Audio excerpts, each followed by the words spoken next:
नमस्कार। आप सभी का स्वागत है किस्से और कहानियों में टेल्स फ्रॉम द हार्ट। आज सोमवार है, इसलिए मैंने सोचा क्यों ना शिव जी के 108 नामों का हम उच्चारण करें जो कि अलग अलग हैं। चलिए शुरू करते हैं। ओम नमः शिवाय। ओम महेश्वराय नमः। ओम शंभवे नमः। ओम पिनाकिने नमः। ओम शशिशेखराय नमः। ओम वामदेवाय नमः। ओम विरूपाक्षाय नमः। ओम कपर्दिने नमः। ओम नीललोहिताय नमः। ओम शंकराय नमः।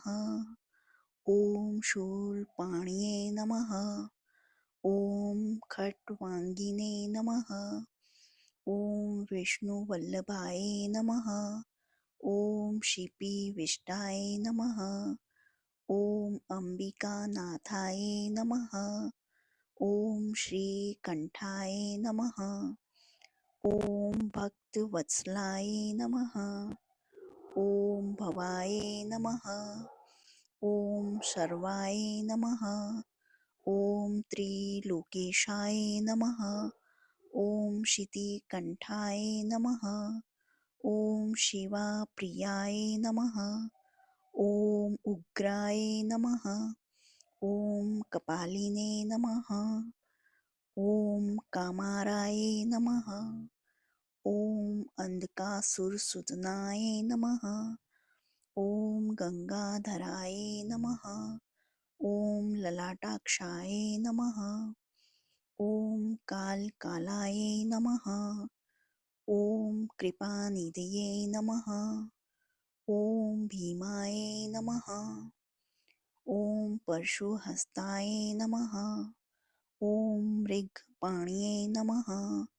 ओम जटाधराय नमः। ओम कैलाशवासिने नमः।